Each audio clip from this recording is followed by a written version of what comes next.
भज सेव्यमान पावनाङ्घ्रिपङ्कजं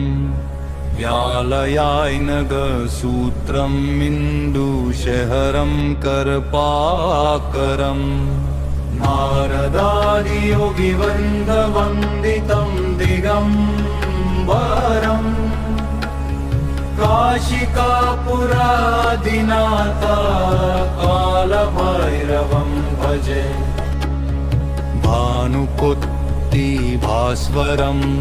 भवभीतारकं परं नीलकण्ठं ईप्सित अर्थदायकं त्रिलोकनम्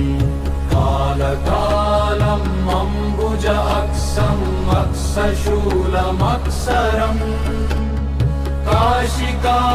काशिकापुराधिनाथ कालभैरवं भजे शूलतङ्कपाशदण्डपाणिं माडिकारण्यम् श्यामकायं माडिदेवम् अक्षरं निरामयम् भीमविक्रमं प्रभुं विचित्रता दत्तवप्रियम् काशिकापुराधिनाथ कालभैरवं भजे भुक्तिमुक्तिदायकं प्रशस्तचारुविग्रहं भक्तवत्सलं स्थितं समस्तलोकविग्रहं विनिक्वन्नं मनोज्ञहेमकिङ्किन्नीलसद्गतिं काशिकापुराधिनाथ कालभैरवं भजे धर्मसेतुपालकं स्वधर्ममार्गनाशकं कर्मपाशमोचकं सुशर्मदायकं विभुं स्वर्णवर्णकेशपाशशोभिताङ्गमण्डलं काशिकापुराधिनाथ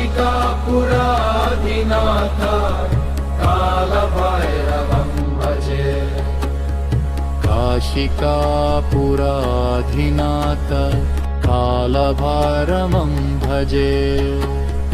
रत्नपादुका प्रभाभिरामपादायुग्मकम्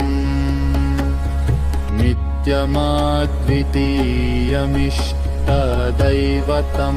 निरञ्जनम् मृत्युदार्पनाशनम् करायुधं स्त्रमोक्षदम् काशिकापुराधिनाथ कालभैरवं भजे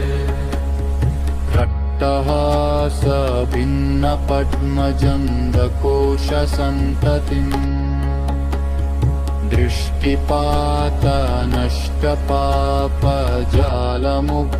दृष्टिपातनष्टपापजालमुग्रशासनम् अष्टसिद्धिदायकं कपालमालिकाधरम् काशिकापुराधिनाथ कालभैरवं भजे भूतसन्धानायकं विशालकीर्तिदायकं काशीवासी लोकपुण्यपापशोधकं विभुं नीतिमार्गकोविदं पुरातनं जगत्पतिं काशिकापुराधिनाथ कालभैरवं भजे हे प्रयान्ति कालभैरवङ्घ्रिसन्निधिं ध्रुवम् इति श्रीमत्परमहंसपरिव्राजकाचार्यश श्रीगोविन्दभागवत्पूज्यपादशिष्यश श्रीमच्छङ्करभगवतः कृतौ